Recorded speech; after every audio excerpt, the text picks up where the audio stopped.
Hello, hello. Hey, bud. Ariella, but. At least, Yeah. it's and- Oh, okay. Very Was well. that, about the do question. They had you know? We're trying to get them to sell their house. No. Yeah. Yeah, so I moved Dad's out here to work, take so care of got that. out there.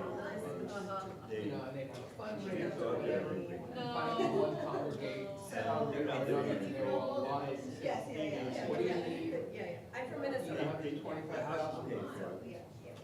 the net, Send you a check. Israel probably about 10 times. what, 400, Happens like, I love more times. you find a place than to I know live about. I know about 3,000 a month.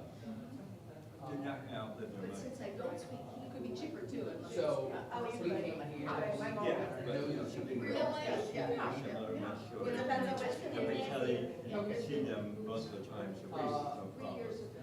It's really taking control on growth. 2 years ago, 3 years ago. How far away are they? No, it's different. How far away are they? Antelope Valley, nice guy. In the Anglo neighborhood. So that's pretty bad. 50 up to 14 and back, and 14 is a drag. And, So we decided, since she knew and people, her dad, you know, we were gonna go to high holiday services. it's a mess. You know, made And then reservations. He's not We- well, socialized, or- Well, he's, you know, taking drugs, but he has How much of it, cancer. you know, nobody takes it. But it's, you know, it's a day different in Interesting drugstore. conversation too. But mentally, How much is it? he's, Well, you know, so we doing well. And mom is judged on confused a some lot, of the synagogues. but more with this, but not. But mom is, And we left services.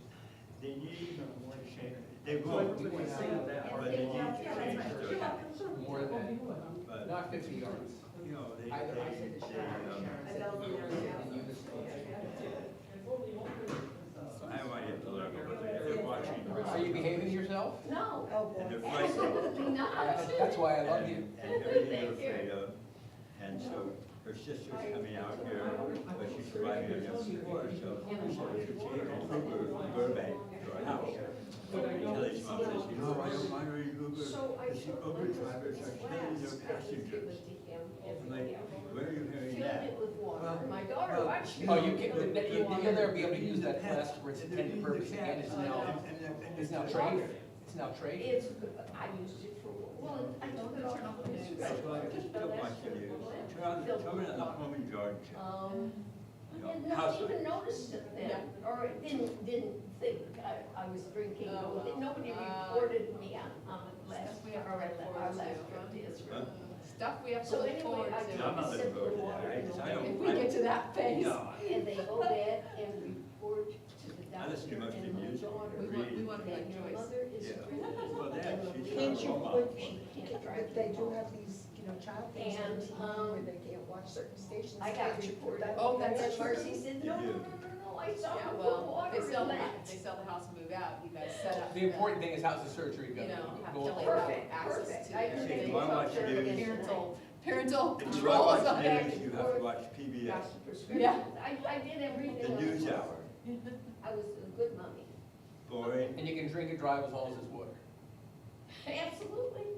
yeah, something like Absolutely. that. So I was gonna bring the flask No. again tonight, and I said, no, you know what, I'm not gonna do it. Oh, it's so funny. You told her story, it's funny. I took my daughter for oral surgery yesterday. Oh, wow. And they didn't tell me how long it was, and I had a little skinny purse. So my husband has a flask that was given to him on Christmas. And while my daughter was there, she saw me put water in it. I said, I'll take the water in the flask and I'll have her if I need it. If it's all, you know, if you're gonna be there long. I take a sip of water While she's in the lobby. while I'm in the lobby. My No, no, no, no, daughter's- no, no. My daughter, yeah. No, she pulls it out of her purse. Yeah. And I take a And sip of water. surreptitiously, A sip or a little nip? She took a little nip. a I sip took and a nip. nip of water, and they reported it to my daughter and the oral surgeon. Don't let your mother drive you home, she's drinking in the lobby. Did they come and smell the water to make sure it was water? It Oh, probably, my daughter said, oh my God, I saw my mother put water in that this morning, she's just drinking water. And Marcy knew it. Yeah. Oh, that is She so knew it. funny. But didn't bring my flask I tonight. see you. What? Somebody just gave me a bottle of water. I didn't have it. I won't be there. I was afraid to bring the flask. It only ever had water. My husband on the Israel trip was a bus for 70% and 10% I came for the flask. Water. Oh, my goodness. We should do- So fun. Well, he was living in independent care. Yeah, Mark. She got, my daughter got here, Found him. and that following weekend, her friend who wanted to introduce her, said, I have this guy that, she met him at a party, and they had the first week, But he, date, says he. 10 days later, and that's all she wrote. Amazing. They share the same birthday, years apart. How many years apart? Died yet, so. Who's older? He is. Last. And he's also British, We went to South and you Friday. know the trouble that Thursday, brings. Texted me saying, "Dad, it's not looking In the middle of my group, a gal walked in and said, well, when is the meeting gonna start? What meeting? About the kibbutz. I said, that's either later tonight or tomorrow. This is my grief group. I don't know why people don't read better. You send out the notices, you do. I don't know if they saw it on Facebook or something, I don't know. It was not probably somebody from the telephone. So, come on in, everybody. We're going to begin, and we're going to start streaming right now.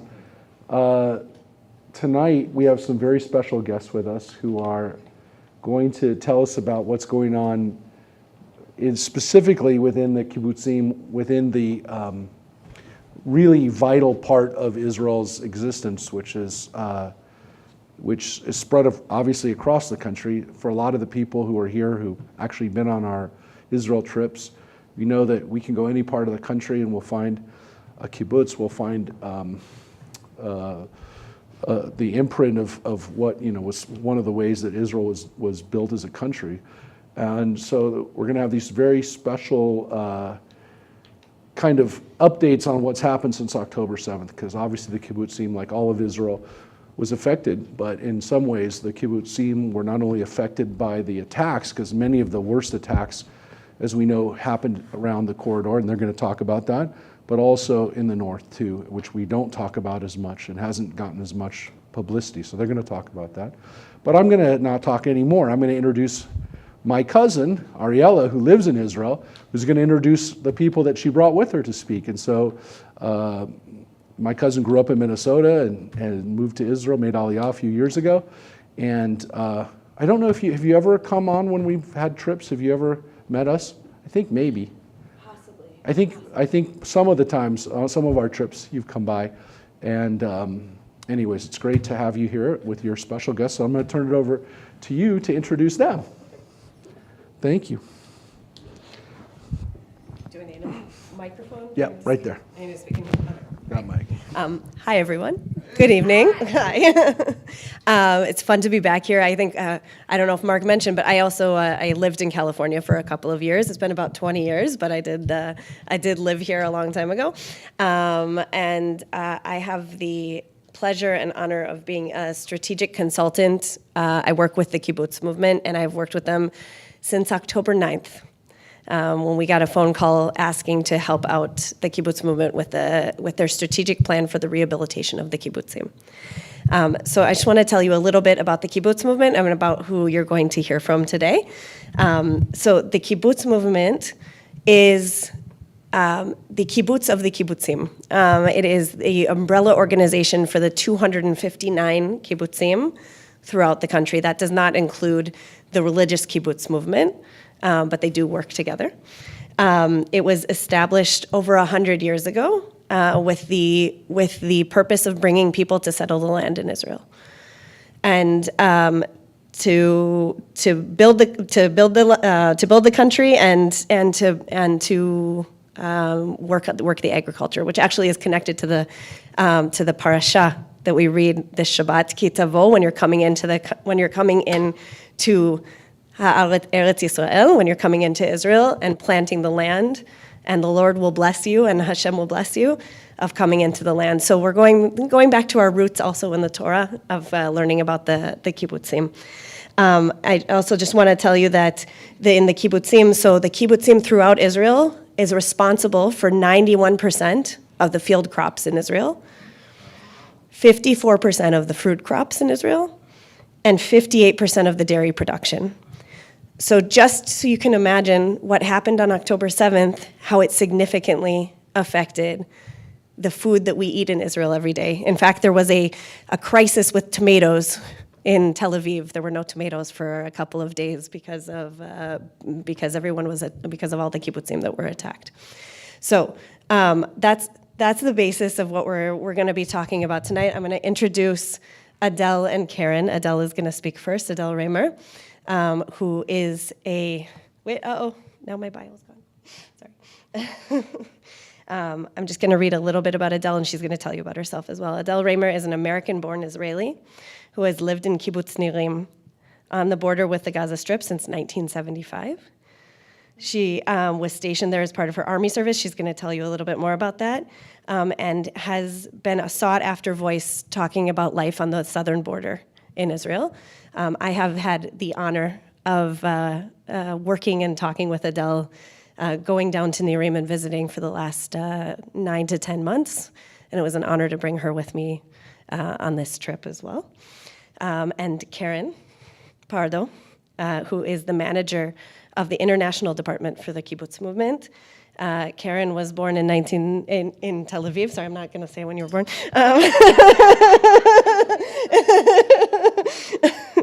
In Tel Aviv, and lived in Berlin from 2001 to 2010. Karen organized and facilitated different German-Israeli exchange projects while she was in Germany, and specialized in intercultural dialogue groups. In 2010, Karen came back to Israel and worked in an array of different organizations, including the Israeli Volunteer Association, building up their international volunteer program, and has served as a director of the international department at the Kibbutz Movement since 2019. So I am going to turn it over to Adele, who is going to talk about some of the personal stories of October 7th and on, and then we'll turn it over to Karen. Thank you. Okay, thank you for that intro. Where can I stand? Can I like stand over? Can I walk on the like down there? It might Or be streaming, no, right in front of you at 12 o'clock up top? Camera. Up top, it's streaming probably. You're good at it. I just don't like. I've been a teacher for. We have a camera with a policy. Am I okay here? Okay, so I'm going to tell you a little bit about our 95% heaven, which is what we called our kibbutz, our region, because it really was heaven 95% of the time until it wasn't, until October 7th when it flipped into 100% hell. It's a beautiful place to raise children, green, no pollution, no crime rate. And that's my kibbutz, Kibbutz Nirim. We're a mile away from the border, which means that when we hear an incoming rocket alert, we've got from 0 to 10 seconds, from the second you hear that alert till the second you hear the explosion, 0 to 10 seconds to get someplace safe. I like to start my October 7th story with 3 of my 8 delicious grandchildren. These 3 live on Nirim. They were born on Nirim, and if you had told me that one of my 4 kids was going to settle on Nirim and have a family there, I would have said, yeah, but not Lilach. Because she's been scared of infiltration since she was a child. And we always used to tell her, there's nothing to worry about. There's a fence, and there's the army in the fields between us and the fence, and there's a fence around the kibbutz, and we've got people within the kibbutz. Nothing to worry about. October 7th was my daughter's worst nightmare on steroids. So these 3, Ziv, Raz, and Yuval, age 2, 6, and 8, were born on Nirim, grew up in Nirim, and this picture was taken on September 29th, 2023, just days before our world turned upside down. So Kibbutz Nirim, as of October 6th, was 430 residents. We were founded in 1946, 2 years before the founding of the state. We're based on agriculture. We are one of the only kibbutzim that does not have a factory.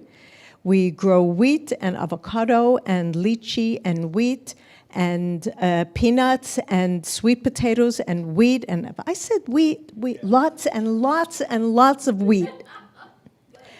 And community is something that's very important to us. We invest a lot in community, despite the fact that we privatized in 2011.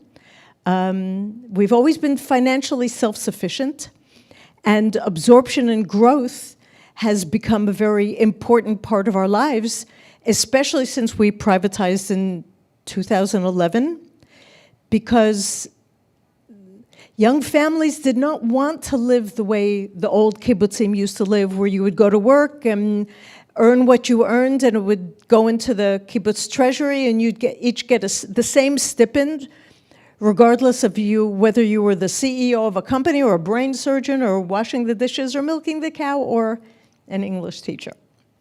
So we were pragmatic and changed, and we've absorbed 200 people since 2014. 6 families alone joined us in September 2023.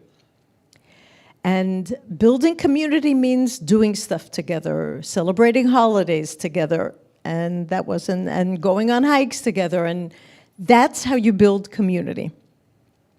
So I was born in the States. I was in Young Judea. Anybody ever hear of Young Judea? Good. I came on my gap year to Israel and went back to the States in August 2023. Rewind, Adele, you're tired. Came back to the States in August 1973, and then I was planning on going to get a university degree, like all good Jewish girls do.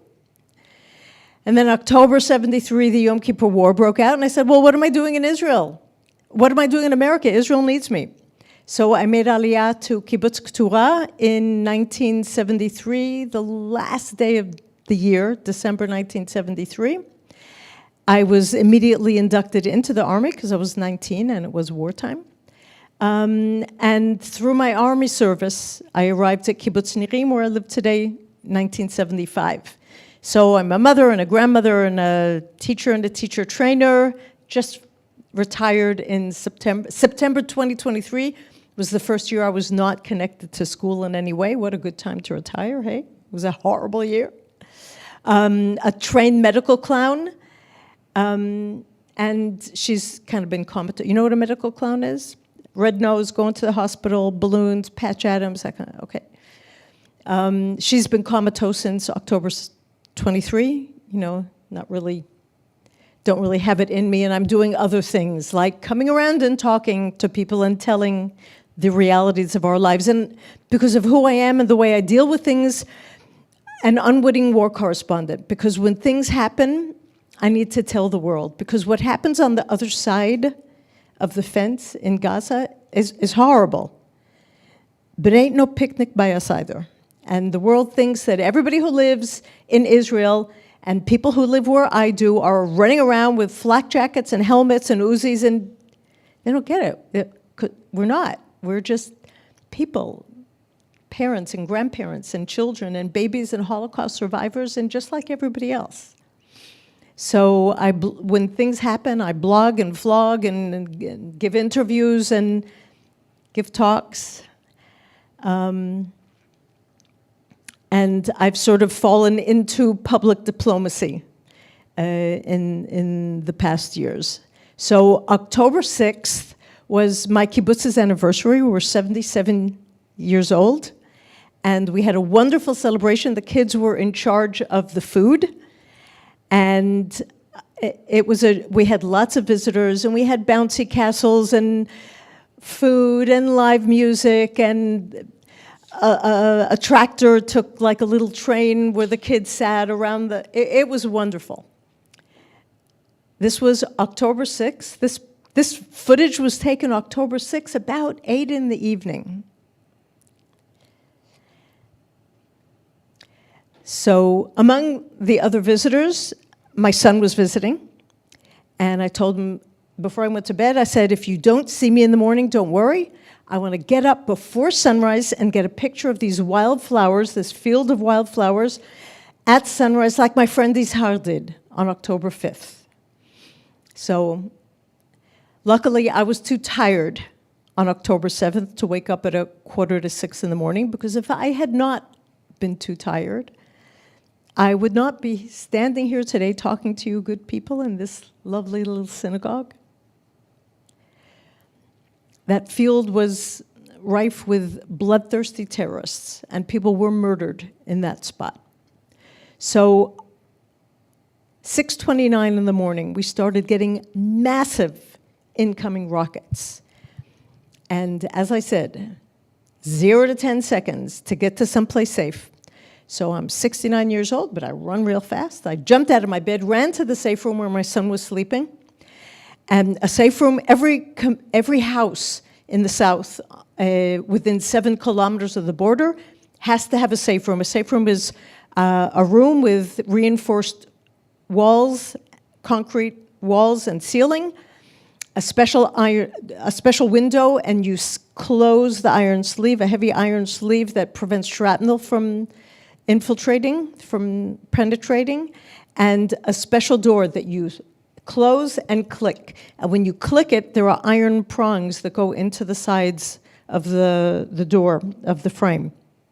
So I ran into the safe room where my son was sleeping, and the barrage was so heavy that I was scared to stand up and pull that sleeve closed.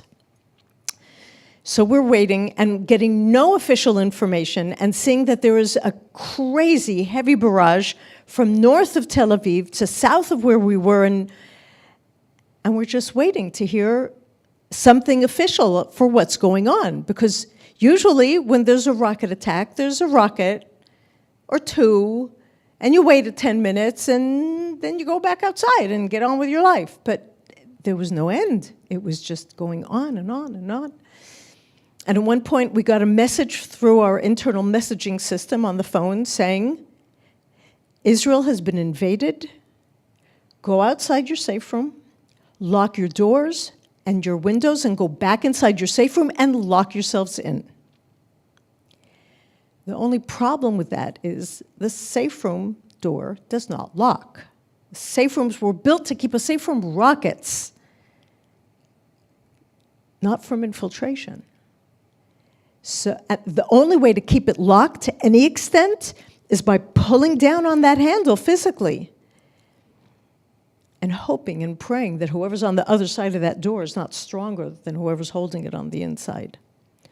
So I'm following the progression of the messages that we start getting. People are starting to say, we hear shooting outside, we hear Arabic outside, they're entering our houses, they're setting our houses on fire. Now, 430 people in my community. I know everybody, I know where they live, and I'm following virtually the progression of the terrorists as they're getting closer and closer to where my son-in-law and 3 grandchildren are, closer and closer to where my daughter is. They're separated. My daughter and son-in-law are separated, so she has her own house.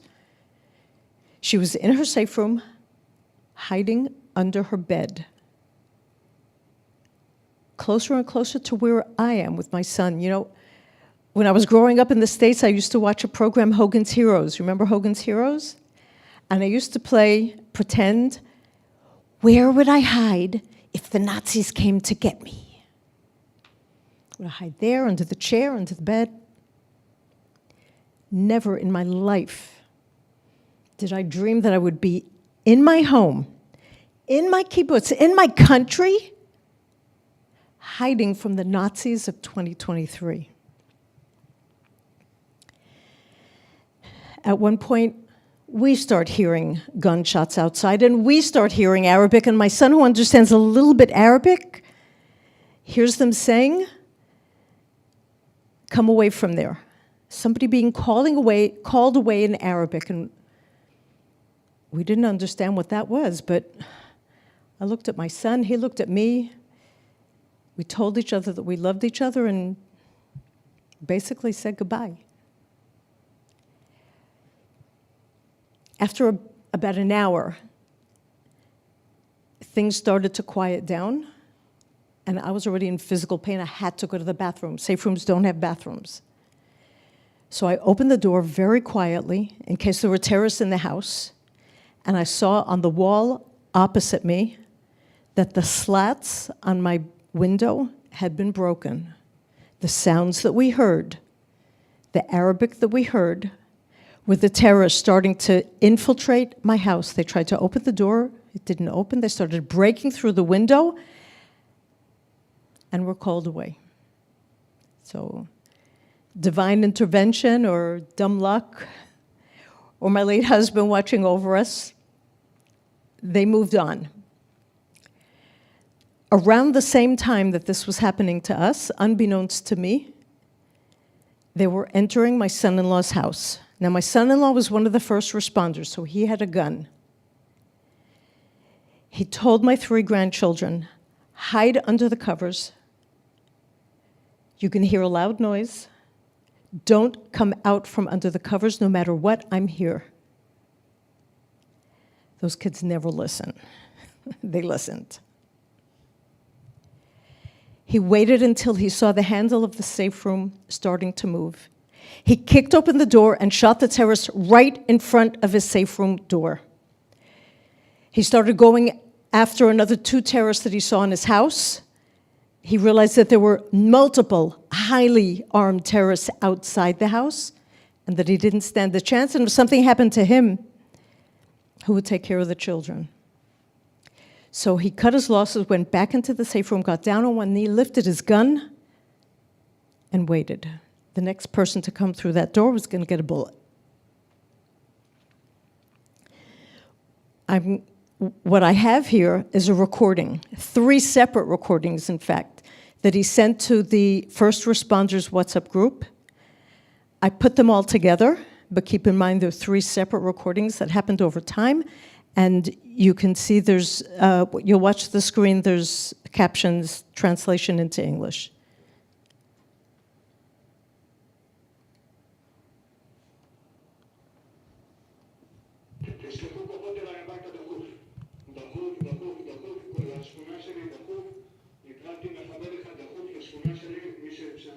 Can this be pulled down more?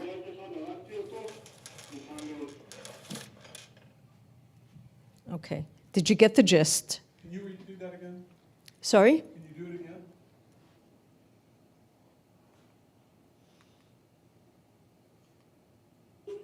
No.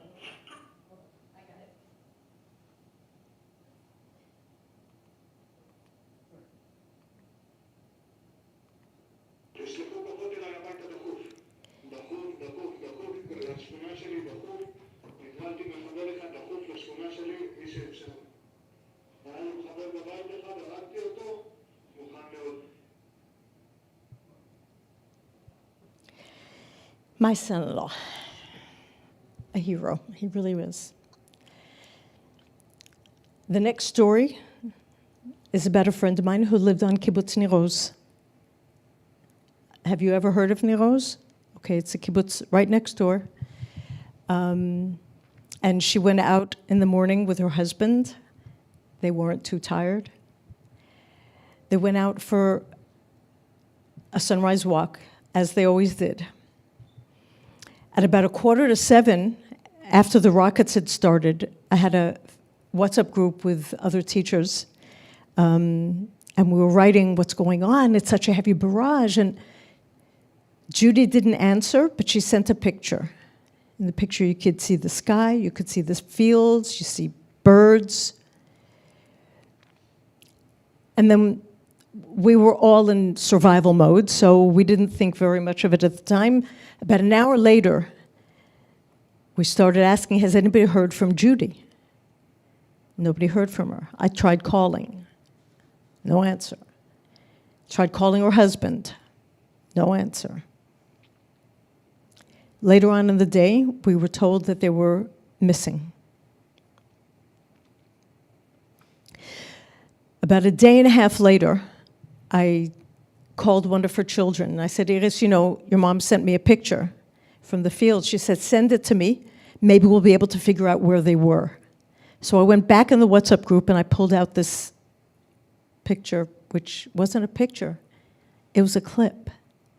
And the clip, you see the birds flying and the sky, and you hear the rockets, and you hear the shooting, and you hear Gadi and Judy whispering to each other, what's going on? What's this? What's happening?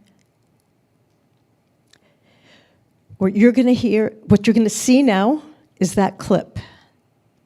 What you're going to hear is a recording of a call that she made to the emergency services. Now, you won't see anything graphic, but you will hear graphic descriptions. She tried calling the nurse on her kibbutz to come with the ambulance because her husband had been shot. By the time she called him, the terrorists were all over Nir Oz. The ambulance was all shot up, and he passed her call onto Esther, who was working someplace in the country with emergency services. And this is the call.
When I got my dog tag, I had their names engraved on the back so that when they come home, I'd be able to give it to them.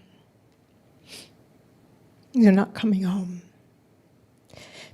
In December, we were told that they'd been murdered on October 7th. This is my 5th trip abroad since October 7th, telling our stories. And each trip I'd say, I lost so many people that day that I can't even count. And on one of the trips, one of the people I was with said, try. So I sat down and started writing the names of all the people that I knew that had been either kidnapped are murdered. Each one of these people I knew personally. Dror Or was a student in my school. Rotem Calderon was the homeroom teacher of one of my daughters. Shlomi Matthias was a music teacher. We're a small region. Everybody knows everybody else.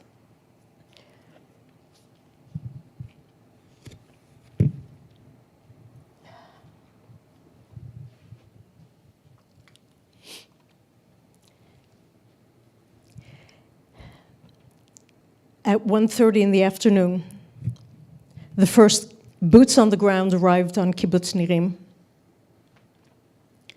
They first went to the corner of the kibbutz that was being burnt. They got a call from Uriel and Amy saying, "Our house is on fire.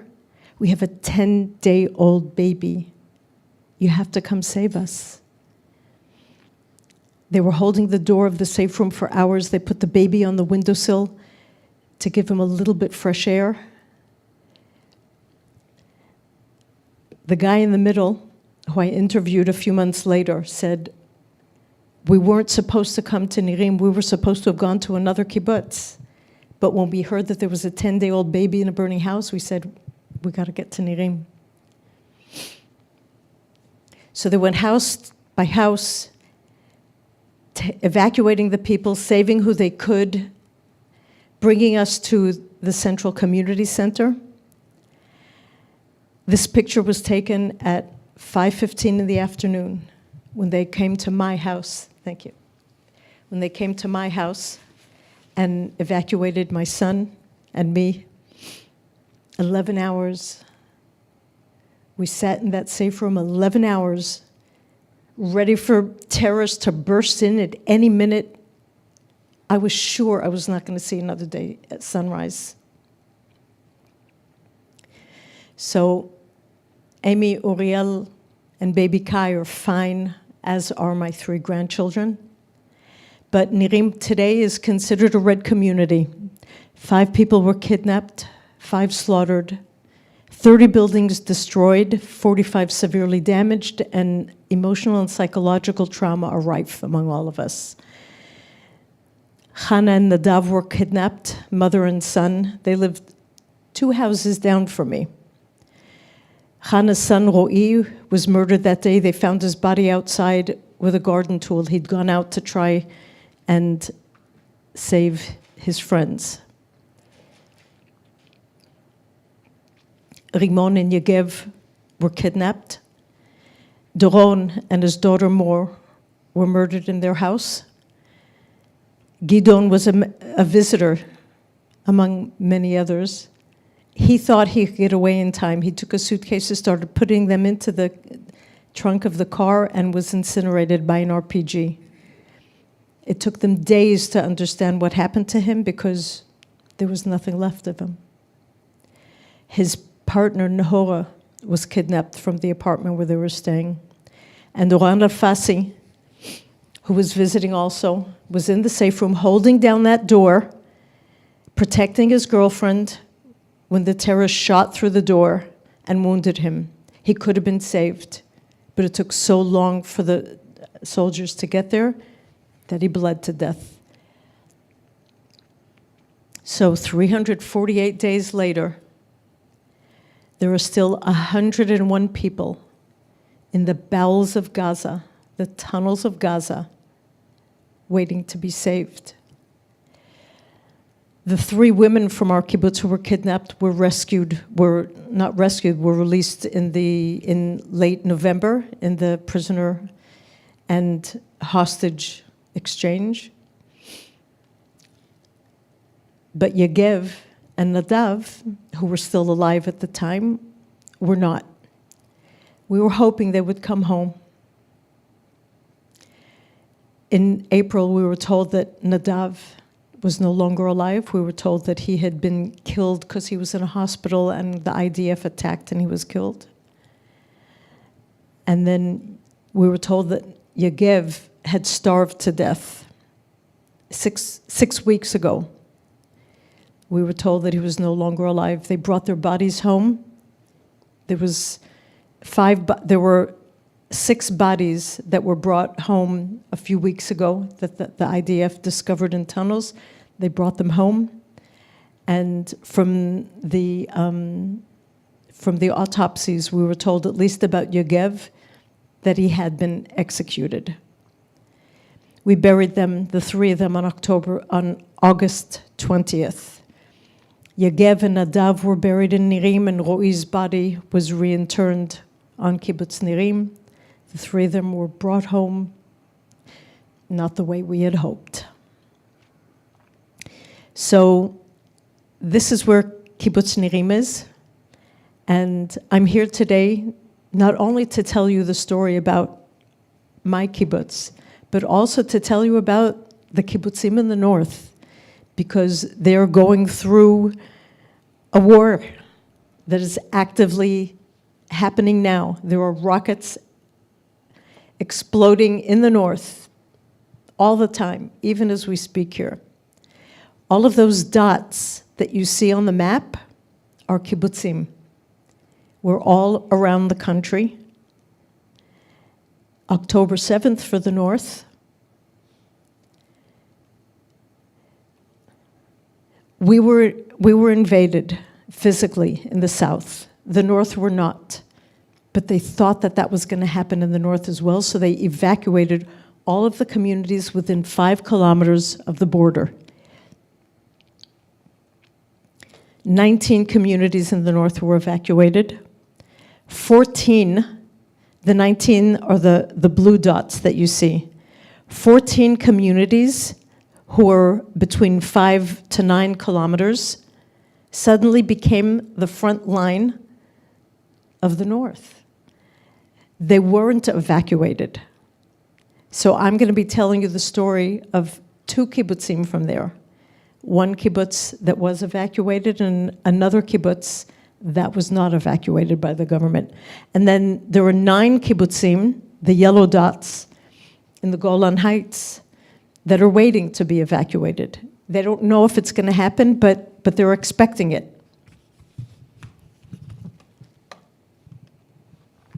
So I spoke to Ido, who's the financial advisor for Manara, Kibbutz Manara, and as you can see, it's right on the border.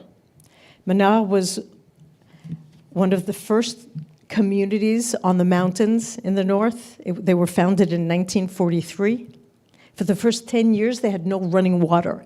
These are the pioneers of Israel. This is Zionism personified. So 328 feet from the border, they have 284 residents. 70% of them are over the age of 70. And they've been working very hard lately on absorbing new families. They call themselves the Lighthouse of the North, which I just love this description because they're up on a mountain. And the people of Manara say that as long as their lights are on up there, the people down in the valley can see the lights of Manara. They know that the north is still being held. The people who were evacuated from Manara were evacuated to, the families were evacuated to Kibbutz Gadot, the elderly to Tiberias, and 50% of the community are just all over. And 70% of the houses on Kibbutz Manara have been impacted. It's a closed military zone, and there's ongoing rocket fire all the time. But they say the kibbutz has been destroyed, but their spirits have not. Kfar Sold, in comparison to Manara, Manara was evacuated by the government because they were within the 5 kilometers. Kfar Zold is just a little bit away from the border, 5.5 kilometers, and they were not evacuated by the government.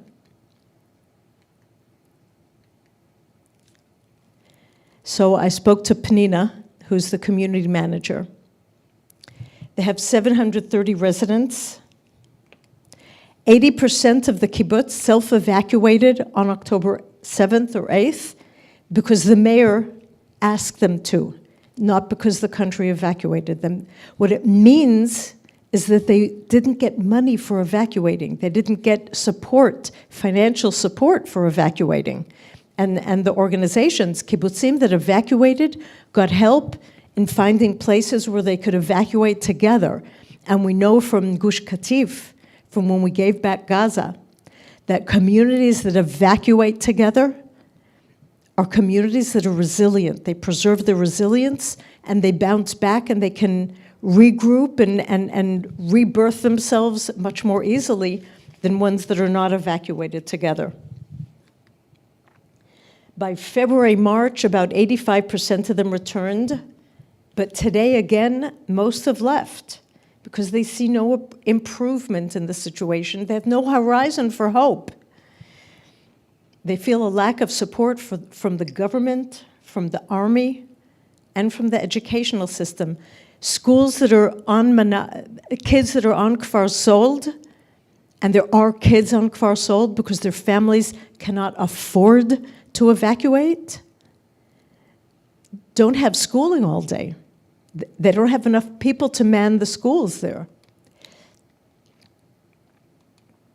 So the challenges that they face in Manara, in Kfar Sold, most of the houses there do not have safe rooms.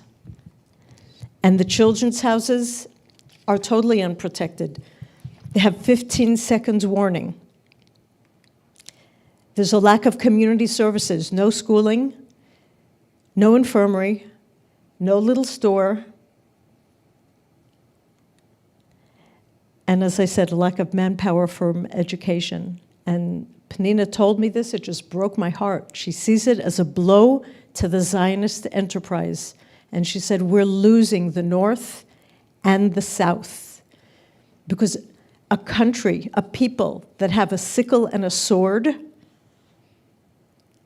are a people who are here to stay, who are preserving the land, preserving the country. And that's what the kibbutzim do. And that's what we have to continue doing. So we were pioneers then in the 1940s, and we're going to be pioneers now because we have to be. All of the kibbutzim along all of the borders. We have to be pioneers again because we're the front lines of the country, and if you give up on us, you can give up on Israel. And as Ariella said, we're the breadbaskets of the country. Tel Aviv didn't have tomatoes, they didn't have milk, they didn't have all this produce that come from the kibbutzim, especially along the borders. Factories, innovation in agriculture and industry that happens in our communities. And when we go back, that's going to send an important message to the Jews in Israel, to the Israelis, as well as to Jews around the world. And God forbid we don't go back, what message is that going to be sending to our enemies?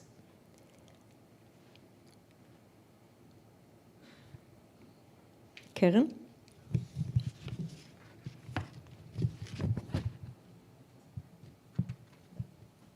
That's mine?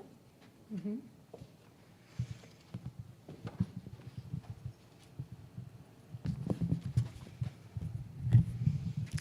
Hi. So I'm very excited. I'm very excited to be here. Thank you, Adele. I just want to say that Adele's story of her personal story from Nirim and the stories of the evacuated and the non-evacuated, but the kibbutzim that are living on the front lines. This is the story of the kibbutz movement. It's not only the story of the kibbutz movement today, it's the story of the kibbutz movement since the creation of the State of Israel and even before. I want to show you something that our General Secretary used to love saying. Basically, if you would turn off the lights in Israel, and just turn on the lights in the kibbutzim, you will see the borders of the state of Israel. Most of the kibbutzim today are on the front lines. They are on the borders of the country. And this is not a coincidence. The kibbutz movement, like Ariella said, this is the kibbutz of all the kibbutzim. We're like if a kibbutz is like the core family, so the kibbutz movement is the extended family, right? All the kibbutzim are part of this, and every kibbutz member, like me, like Adele, we basically are the kibbutz movement. And the kibbutz movement is an organization that was the spirit, the idea, the resources behind the building up of all the kibbutzim in Israel. And I live in Kibbutz Gezer, which is a kibbutz that was founded 1945, but it fell 1948 by the Jordanians. 29 people were killed, and 34 people were captured. 14 of them were women. So you see that this story back then, like the story now, is the story of Israel. And what we have in the kibbutzim is basically a model, just an idea of how people can survive better together and how they can actually be a spirit that can revive and build and rebuild what we need now. Those kibbutzim, the north, the south, the places, our borders, when we need to be. But first, let me tell you a little bit about what I do in the kibbutz movement. I work in the headquarters of the kibbutz movement, now already 5 years. My job in normal days is I'm the head of the international department, which means our volunteer program is, probably you know, I don't know how many of you were already in Israel. Always when I speak, I hear a lot of people that were volunteers in Israel. This is, and this volunteer program, on the 6th of October, we had 150 volunteers in Israel, all around Israel. And since the 7th of October, my job has changed.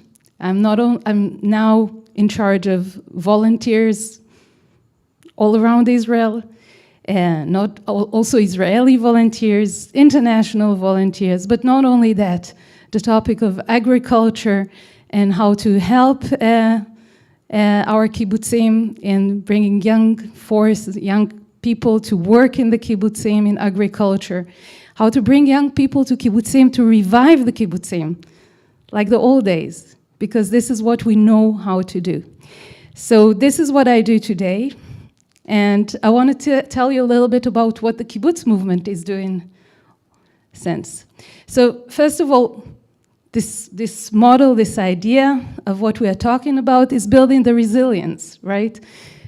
We believe that communities are the key to build resilience. We see people that were evacuated from cities like Sderot, like Kiryat Shmona. They have harder time than the people that are evacuated from the kibbutzim.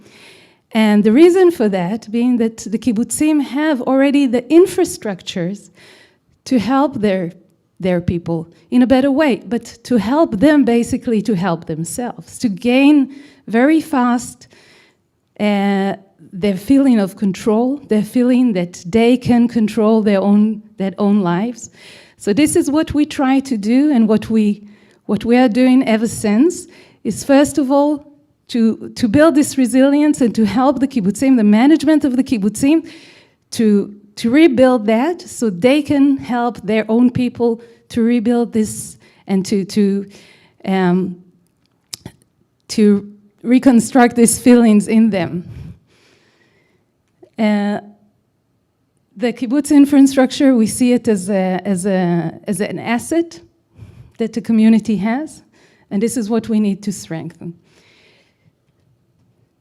So ever since the 7th of October, the first thing that we did very fast is we got calls from all over the country. First of all, from the kibbutzim themselves saying that we need help, and from so many other people and other kibbutzim that said, okay, we want to help. Tell us what to do. So I think at about 4 o'clock on the 7th of October, we started an emergency command center, okay?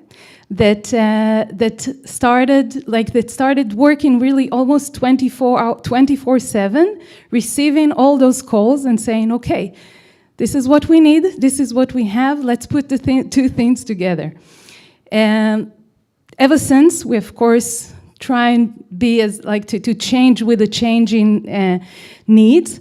And nowadays we send volunteers to agriculture because, as you heard, we're doing a lot of agriculture. And if we won't be there, it's not only the crops and the fruits that will, it's not only that they will be ruined, it's the trees and the plots will be ruined completely.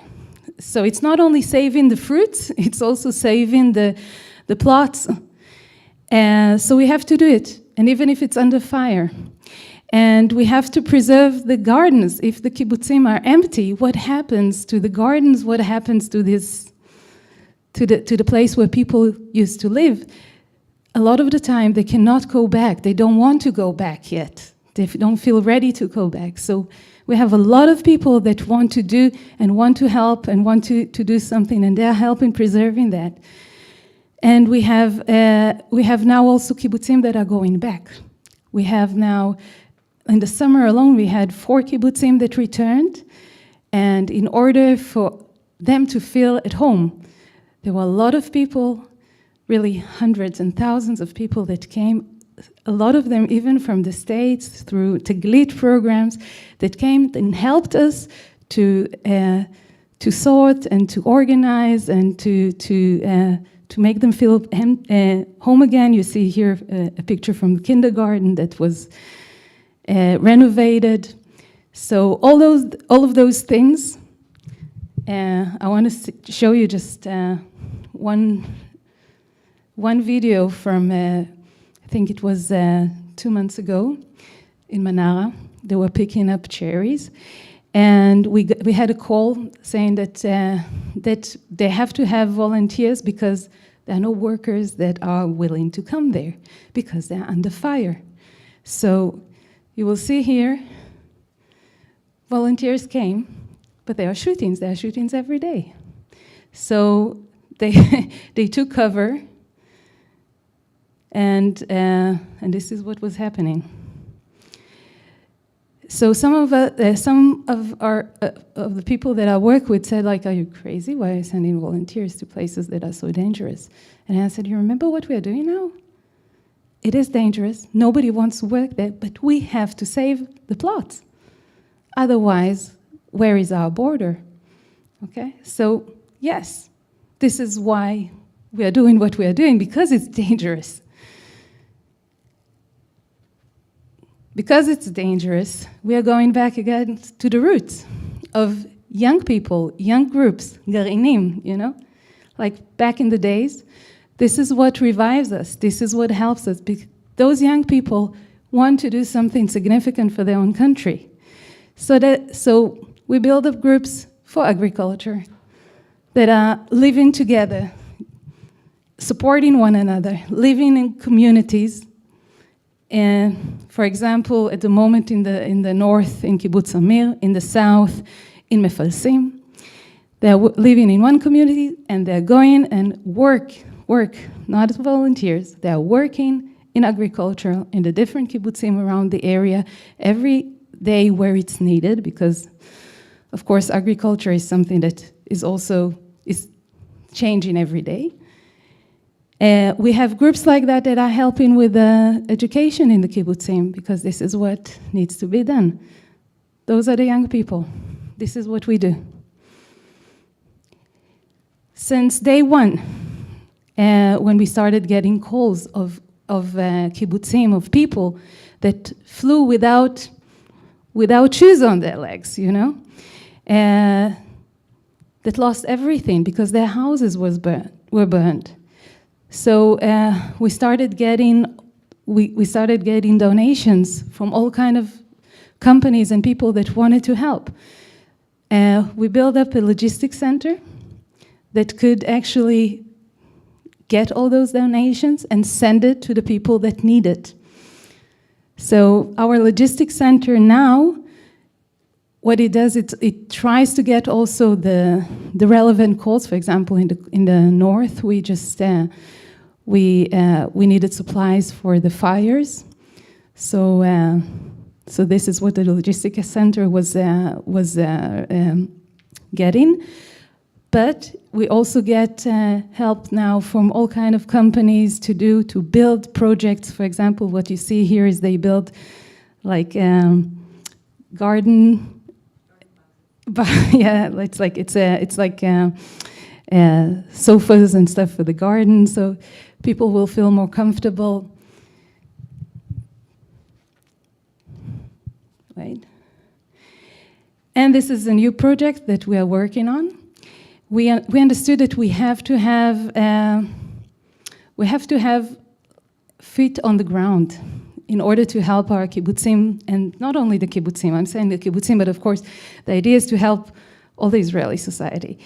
And we understood that we have to have like physical centers that will be able to give the help that is needed, but when is needed, and to be able to do it in a very dynamic and changing way.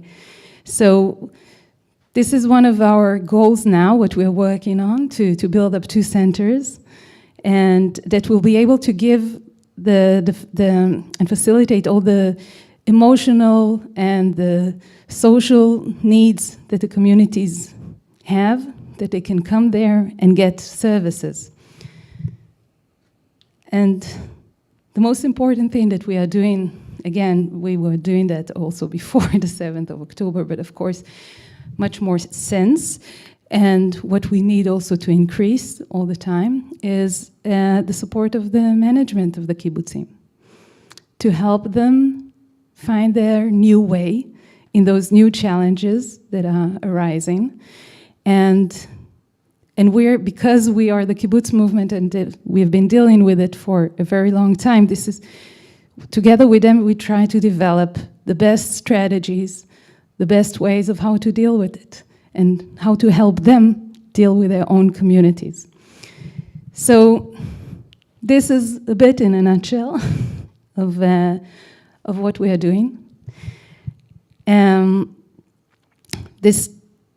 This is just like I was trying to maybe like cover in headlines a lot of the projects that we are doing, because this gives me a lot of hope. Because when I'm going to the south and to the north, and I feel like with the projects that I'm doing, I feel that I'm changing a little bit. I'm doing a little bit. So again, it gives me the feeling of being in control, of being able to make my world a bit better, and that I contribute my country and my society, whatever I can. And this sense of control, this is what helps us get a lot of hope. And being here gives me a lot of hope, knowing that the communities have our back, gives me and us a lot of hope. So it's very meaningful for us that you are here today to hear our stories, to understand a little bit from what we are doing. We welcome you to Israel anytime. We have now also, as I said, because I do also volunteer programs, also for people from abroad. We opened now opportunities also for people that want to volunteer for a week even, just to see a little bit, to be able also to get this feeling that we're doing something for our country, and in the same time understanding better what is happening there. So if you want, you're most welcome. We have the opportunity to do those short visits, a volunteer visit in our kibbutzim in the south that are now coming back. And yeah, we're here also for questions. Yeah, but before that, I just, no? Okay. Oh, yeah, No. We can do that, but we definitely want to give people questions. Okay. Yeah. Thank you, Karen. So, thank you so much. It was obviously pretty emotional for all of us to hear, I know. And I just want to let everybody know here, there have been about, there's 73 people that have been watching on Facebook over the last hour and a half or so. So, a lot of people watching out there, and I know Adele has a lot of fans, people. I mean, I had calls from people wanting to know if she was speaking on Shabbat. There was some confusion. Like people are fans of hers, and you can understand why now. They follow her and learn from her all over the world. So we were very lucky to have you here tonight. Thank you so much for bringing this home to our home. And everybody here almost has been to Israel in the last couple of years. So these are, for the most part, most of the people here have visited and are thinking and praying about Israel every day. So I wanted to give everyone who's here a chance to ask questions, and I will go back after we give people a chance. I'll also check we're on Facebook and YouTube. If anybody has questions virtually, you can also ask those questions, and I'll try to ask the people here too. So if you're watching us out there, we'll also include those. So any questions from the people who are here? Anybody have any questions or want more information about something? Yes? I just want to hear, 1 second. son-in-law and your daughter. Wait, Gloria, let me give you the mic so people out there can hear. Did your family survive? Oh, I'm so grateful to hear that. Thank you. I did show a slide showing my 3 grandchildren. And yes, thank God, I was very lucky. All of my family survived, and they're healthy and healing, working on it. My middle granddaughter, when she's unhappy, she hides under the bed, which she never used to do, and the older granddaughter is having trouble sleeping, but we're working on it, you know. And as I said, I've lost so many people and they can't talk anymore. They can't tell their stories, which is why it's so important to me to go around and tell their stories, whoever's willing to listen. So feel free to ask. There's no such thing as a silly question. There's no such thing as a question that's going to hurt me. I might not have the answer for all the questions, but please, here, viewers at home on Facebook, please feel free to ask whatever you want of me and of Karen, who is very knowledgeable and very busy, and Ariel. Are there long-term plans to rebuild all those near the border? Thank you so much for that question. Absolutely. There are long-term plans, and the plans in the south are starting to happen. On Erev Tisha B'Av, we started taking down all of the buildings, all of the burnt buildings on my community. It's going to take a while. We have to redo the infrastructure, the electricity and sewage, but we're working on it. And that's why I'm here fundraising before this speaking tour started with these 2 lovely ladies. And afterwards, I'm here fundraising for my own kibbutz so that we can build and get home, make it bigger and better and stronger and safer. That's what I was going to ask. Have you figured out what you have to do to those to make it safer? So that there's. In an emergency, So the question was, holding doors. have we figured out what to do in order to make it safer? There are all sorts of plans that I've heard for different types of doors. I personally am planning on changing the windows and the door, and because my back door is just glass, you know, a rock, and somebody's in there. So I'm talking about rebuilding in the south, which we are starting to do. We are doing that. The problem is in the north, there's still ongoing rocket fire. The destruction is still happening, and they don't even have a horizon to start thinking about that.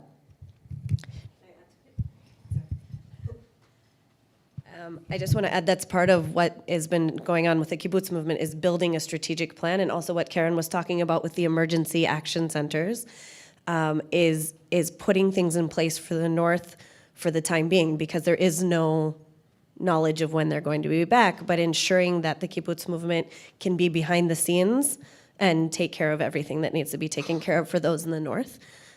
Which is also why I have been pushing the kibbutz movement for 6 months to come and speak to everybody in the U.S. Because they've been very modest about their work, and they're the ones that are behind the scenes, really ensuring that they'll be able to go back to the kibbutzim. The picture that I showed, that was, I said we were pioneers then and we're going to be pioneers now, was a sign that was left on the one remaining wall in my kibbutz dining room in 1948 when the Egyptians attacked, and the sign up there said, Lo ha-tank yinetzech ki im ha'adam. It's not the tank that will be victorious, it is the people. And the people will be victorious. We will go home. Not everybody. There will be people that will not go back to live there in the South and in the North. But I will, and other friends of mine will, and the majority of my community are planning on going back.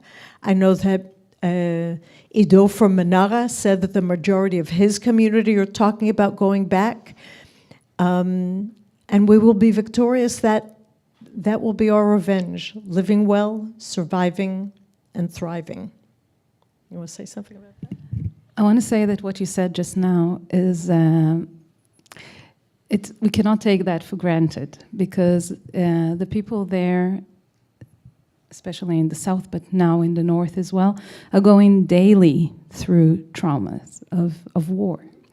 So I think it's amazing to be able to say that, and I think it has to do a lot with the sense of community, maybe, with the sense of I'm not going there alone.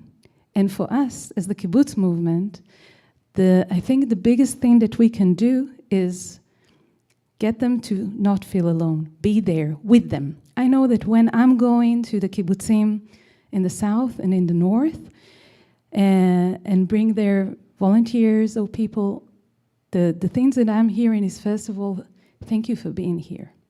Thank you for not leaving us alone. So we feel that we can also return because we know that you are with us. So of course, in order for the people to go back, they need to feel security. They need to feel safe. Those are things that our army will give them. This is what we will do as a country. This is what the state needs to give them. This is what we do as a country.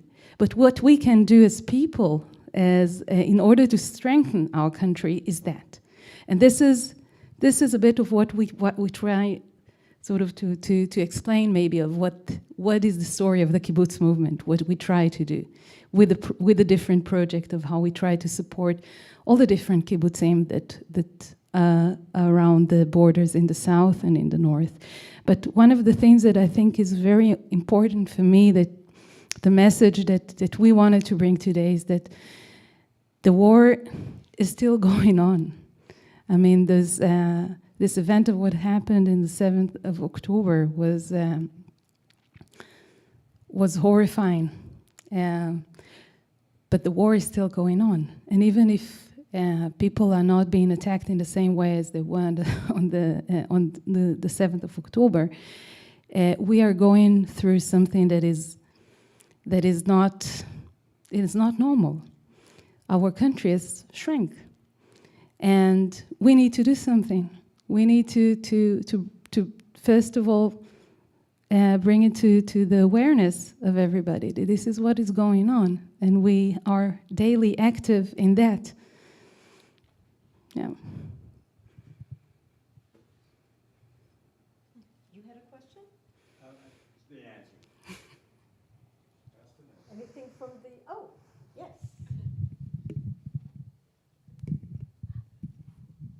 My name is Joyce, and I lead a grief group here. One of the things I teach the people in my group is that they've all gone through PTSD, post-traumatic stress. I say, once you are going through it, learn from it and move to post-traumatic strength, because everything you learned gives you strength to deal better in the future. Thank you, that's beautiful. I've never heard that before. We're not actually we're not PTSD, because we're not post yet. We're right bang in the middle. Every day you go through what you're going through Yep. right now, you are gaining strength, not only disorder. Thank you. You're here. Yeah. The fundraising, is it going to individual kibbutzim or to a group and then distribute it? Thank you so much for that question, and I will let Aria.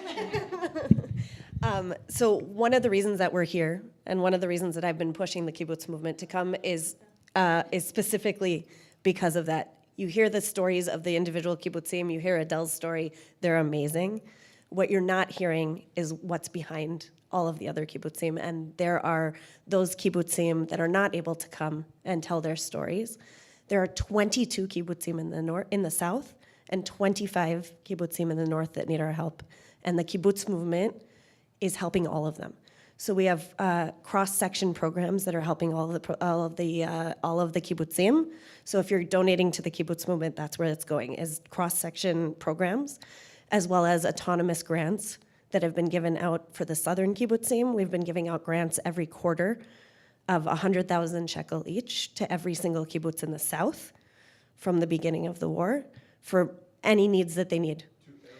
To every kibbutz in the south that was hit, the 22 kibbutzim in the south.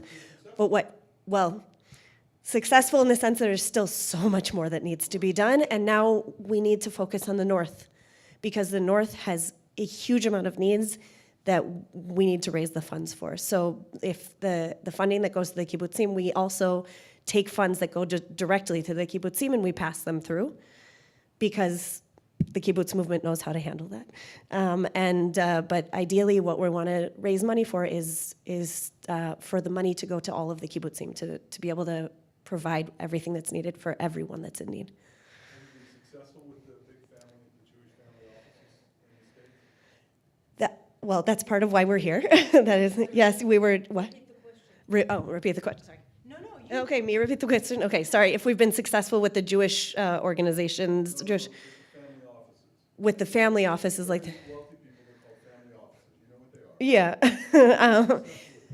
Yeah, we were successful after October 7th. There was a lot of people came off right after October 7th and gave huge amounts of funds. It's petered off because it's not, that's what happens. But there's a huge amount of need, which is why we're here. And we're meeting with a lot of different, we're gonna be in Houston and San Antonio, we're going to Santa Barbara tomorrow.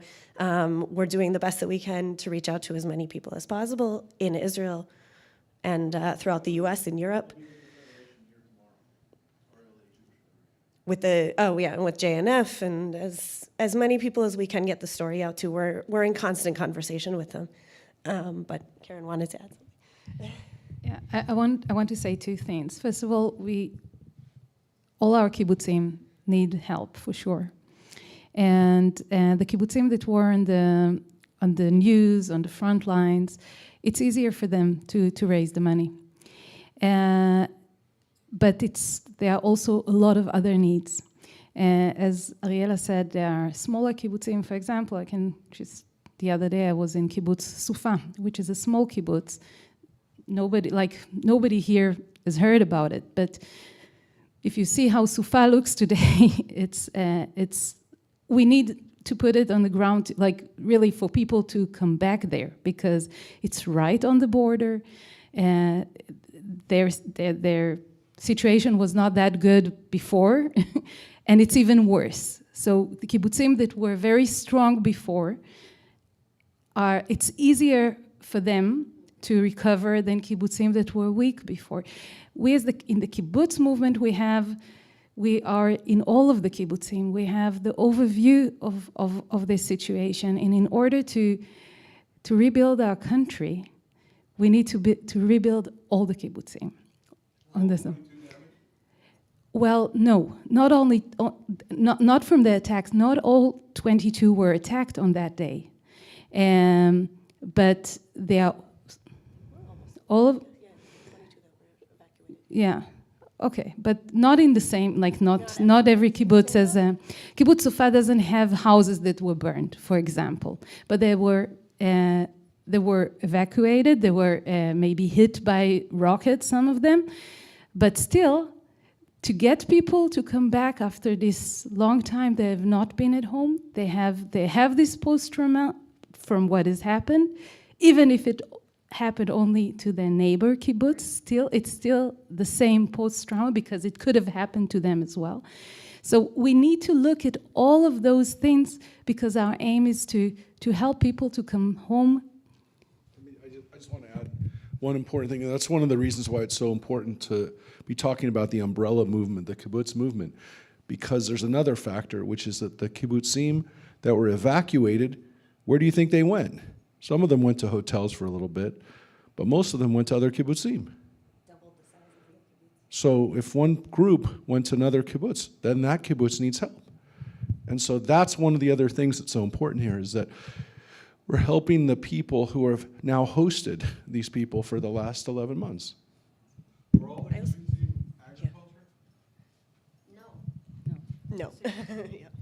You know, on October 7th, the Hamas not only tried to kill me personally and my grandchildren and my family and my friends, they tried to kill our communities.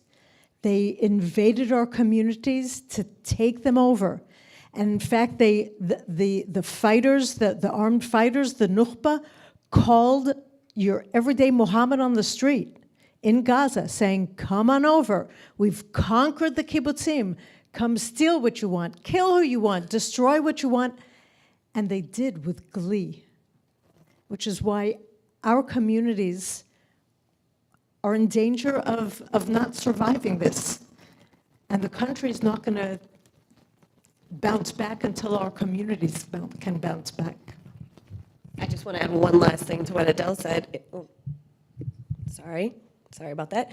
I'm not going to say the name of the kibbutz, but one of and this is just an example, there was one kibbutz that was hit hard on October 7th, and 3 months into the war, there was no one in the kibbutz that was willing to go back. They weren't going to come back. That kibbutz was no longer going to exist. And one of the programs of the kibbutz movement, one of the things that they're doing behind the scenes that's not being told, is having conversations, is working with the kibbutzim to go back. Today, that kibbutz, over 70% of the people are planning to go back. And so that's also part of the work of the kibbutz movement that's not being told. That's not out there. Yep. Can you get the farms going again so you're growing food again? Because that was the food belt. So in the south we are working. From my kibbutz, October 8th, while there were terrorists running around in the area, our farmers were milking the cows. They had to spill the milk because they the tankers couldn't come in to take it, but they were working with the cows in order to preserve their health. And within a week or two, we were already in the majority of our fields. We have fields that are between us and the border that we're not allowed to work in for now. But our farmers are back and they're farming, and in the north as well. They're doing what they can and they're working. You saw that video. They're working in the fields under fire because that's the way we can hold the land.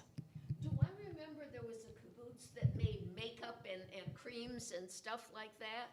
Is there one that does that? Or is that something else? That was a private business. Private business. I don't know. I thought it was a kibbutz. Thank you. No, you can repeat it. You can repeat it. Does the IDF not have, or the local police not have the resources to provide security for the kibbutz as they repopulate? They're fighting a war. Look, That's a realistic question. sorry? I have no idea. It doesn't take a division. You know, I'm just an English teacher and a retired one at that. Look, until now, they were. They're going back, right? They're Sorry? going back and it's scary to go back. So Yeah, but is there no local resources to? even if the kibbutz, like even the kibbutzim that still haven't returned yet, and the kibbutzim that have returned yet. Now, since October, the 7th of October, every kibbutz has like a group of army soldiers that are there securing it. Now, the funds for that are going a bit, like they are slowing down because